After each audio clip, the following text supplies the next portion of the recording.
દક્ષિણ સૌરાષ્ટ્રના ભાગોમાં ભારે વરસાદથી જનધનને હાનિ થવામાં હતી. અતિ ભારે વરસાદથી પણ લગભગ જનધનને હાનિ થવામાં હતી.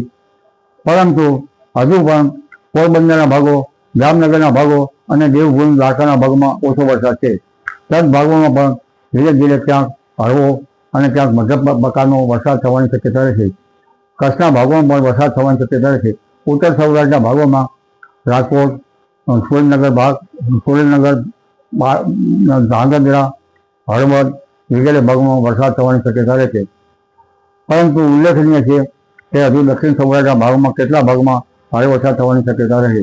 દક્ષિણ ગુજરાતના કેટલાક ભાગમાં ભારે તો કોઈ ભાગમાં અતિ ભારે વરસાદ થવાની શક્યતા રહે.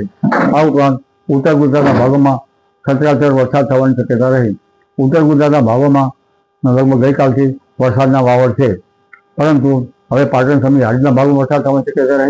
મહેસાણા, બનાસકાંઠાના કેટલાક ભાગમાં ભારે વરસાદ થવાની શક્યતા રહે અને સાબરકાંઠા, અરવલ્લીના ભાગમાં પણ ભારે વરસાદ થવાની શક્યતા રહે. કેટલાક ભાગમાં જળ ભરાવ થવાની શક્યતા રહેતા ખેડૂત ભાઈઓએ પાણીની નિકાલ વ્યવસ્થા કરવી યોગ્ય રહે. ઉલ્લેખનીય છે કે લગભગ મહીસાગરના ભાગોમાં ભારેથી અતિ ભારે વરસાદ થવાની શક્યતા રહે. વડોદરાના કેટલાક ભાગમાં ભારેથી અતિ ભારે વરસાદ થવાની શક્યતા રહે. આણંદ, વડોદરાના ભાગમાં તો આશરે વરસાદ થવાની શક્યતા રહે અને લગભગ પંચમહાલના ભાગોમાં, લુણાવાડા, દાહોદ, છોટાઉદેપુરના ભાગોમાં પણ વરસાદ થવાની શક્યતા રહે. કેટલાક ભાગમાં ભારે વરસાદ થવાની શક્યતા રહે. ઉત્તર ગુજરાતના ભાગમાં વરસાદ થતાં સાબરમતી નદીનો પાણીનો આવરો આવી શકે. આ ઉપરાંત મધ્યપ્રદેશના ભાગોમાં ભારેથી અતિ ભારે વરસાદ થતાં નર્મદાના જળસ્તરમાં વધારો થઈ શકે. બીજી એક સિસ્ટમ તારીખ 8 આસપાસ બંગાળની ખાડીમાં થતાં તે પણ તારીખ 10-11 સુધીમાં વરસાદ થવાની શક્યતા ગુજરાતના ભાગોમાં થશે.